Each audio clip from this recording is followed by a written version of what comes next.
Hey guys, Pete here. It's that time of the week again. This will be my weekly spoiler report from all the information that's coming out of the Season 7 filming locations for Game of Thrones. Before we get into it, I have selected the winner for the book giveaway. I posted the results in my non-spoiler Dragonstone video that came out yesterday. Be sure to check that out to see if you are the winner. I will be starting a new giveaway this week in one of the other non-spoiler videos, so check back for that. This is your final spoiler warning. If you don't want to know what actors are doing or what might happen in the upcoming season of Game of Thrones before it airs, stop watching now. This video contains photos from the news that show the crew actively filming scenes for the new episodes. You've been properly warned, so now let's get into it. In the part 2 video of my mega spoilers from last week, we caught a glimpse of the King in the North approaching Daenerys Targaryen at Dragonstone. We get a lot more photos of those two together this week, but we start with Jon Snow's actual arrival on the island. Juego de Tronos posted 4 videos on their Facebook page that show Jon and Davos come ashore in their boat. They're met by Tyrion, Missandei, and some Dothraki escorts. You can only imagine what Tyrion's opener will be here, but after a little bit of posturing, we see the two shake hands. This is a really cool shot of a Westerosi king shaking hands with the hand of the Targaryen queen. We also got some shots of the actors talking in between takes. Watchers on the wall reported that the Greyjoys were absent from this scene, but Alfie Allen, who plays Theon, was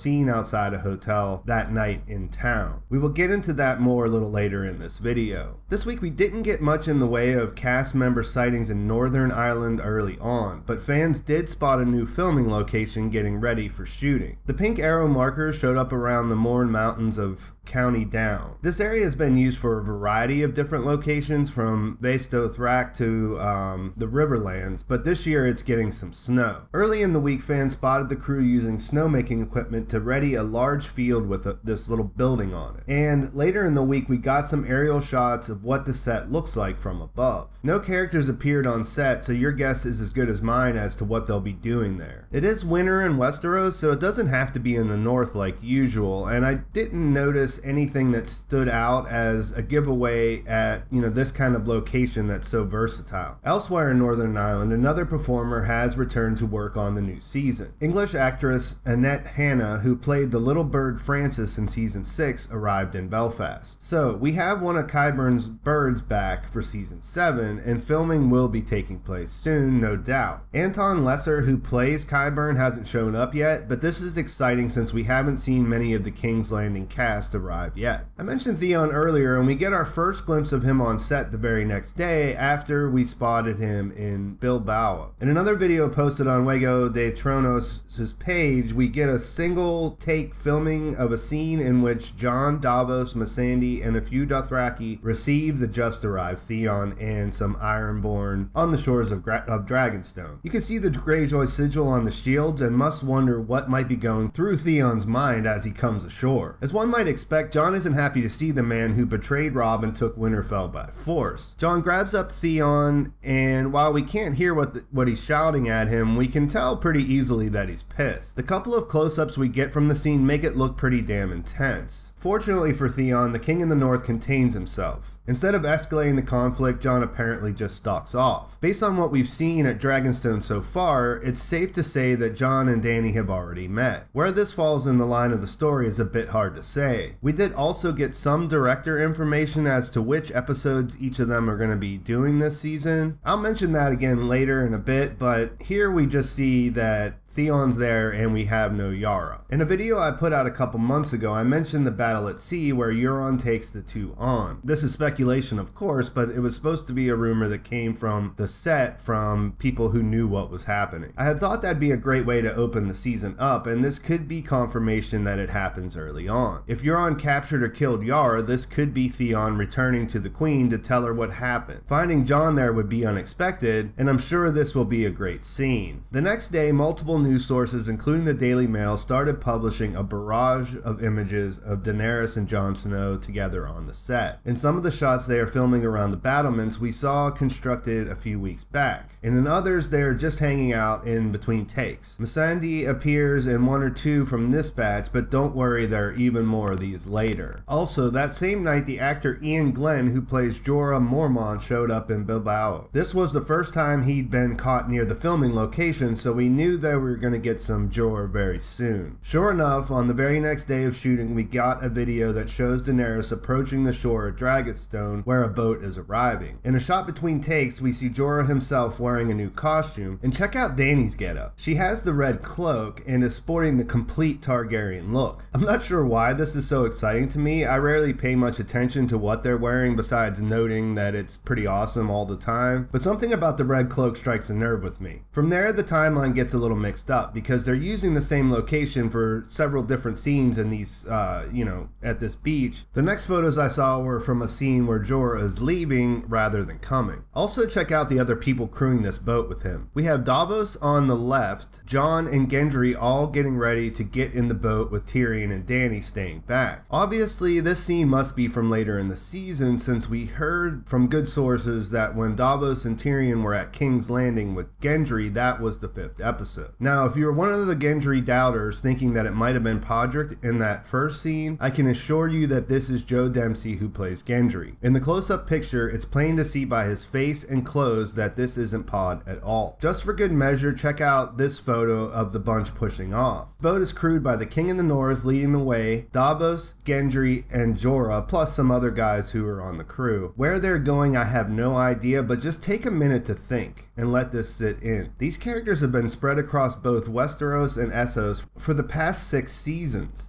Seeing them all together is just kind of insane. If this doesn't get you hyped for season 7, knowing that they just left Queen Daenerys Targaryen and her hand Tyrion Lannister to set out on an adventure together, well then I don't really know what would. But there is still more stuff that might do it, so let's just keep going because this is too much. The next bit of news was a surprise for me, and not in the way that all this other stuff was. This one was a casting report which mentioned a character I wasn't familiar with. Watchers on the Wall reported that along with finding out about all the director related news, that they found out that Archmaester Ebrose would be showing up in season 7. Not going to lie, I thought, who is Ebrose? And when I read who he is, it didn't quite ring a bell. He's just not a big character in the books. Per their reporting, he is mentioned by Qyburn. In A Feast for Crows, Qyburn mentions that as a healer, he is as skilled as Ebrose, but he aspired to surpass him. And that is really about it. He's a healer who wears a silver mask and has a little rod he carries around with him. Qyburn, of course, continued his attempt to surpass him by doing things that the Citadel frowned upon, and that's how he lost his chain. The reason why this might be important, though, is because many of us have speculated that Jim Broadbent from Harry Potter might be coming on to play Marwin the Mage in Sam's storyline. Marwin is one of my favorite characters, so I personally was hoping that this would be the case. On the other hand, I kind of knew that Marwin's storyline would be a complete rabbit hole for the show to go down at this point, so it seems a lot more likely that he could be playing this guy Ebrose. Speculate away in the comments what you think it all means. Other than him healing Jorah, I'm blanking on what his role would likely be here. On the 4th day of shooting at Zumaya, more photos of the cast surfaced. Conleth Hill, who plays Varys, had been spotted about town, and we got some shots of him on the set. We got a couple of in-between takes shots where, with the cast lounging, where the spider has joined the others. Then came more photos of Daenerys and Jon. We get a couple shots where they're filming a scene with dialogue together, and then we got something that was completely crazy. In the next photos, they are seen holding these prop dragon heads. Per Watchers on the Wall, the heads are used for different reasons while shooting. The small painted head is used as a reference for the visual effects team, so that in the future they know exactly how the dragon's color and texture should look in a particular environment. Meanwhile, the large gray head is usually used for contact with the actor, so that the human performer is actually touching something resembling what the creature on the CGI will look like, instead of miming in the air, which I guess tends to look really kind of fake. There's no way to know for sure what is going on here, but keep in mind sign that they're shooting, not just playing around. Now, if we put 2 and 2 together, if they are using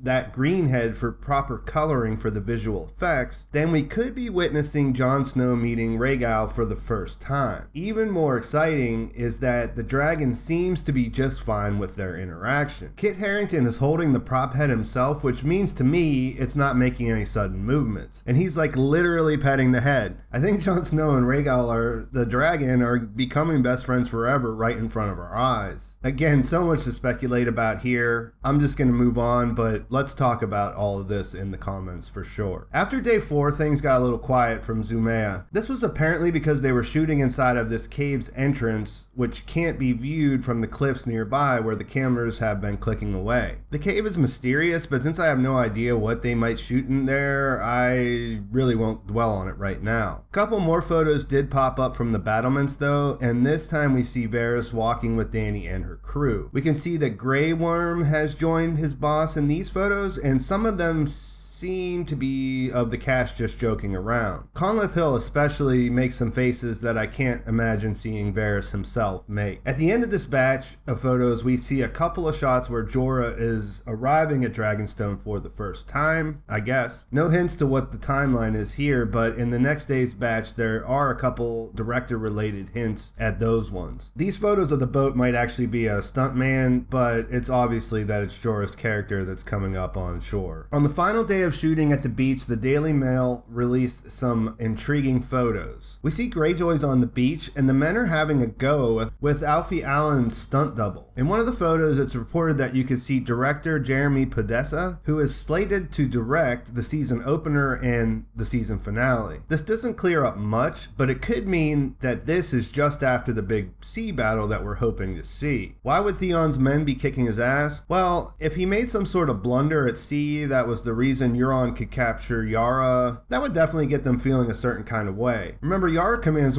more respect from the Iron Men than Theon does, so that would be my guess. Let me know what you guys think's going on here though, because really it could go either way. It was a big week, but that's about the whole bunch of everything all rolled up into one.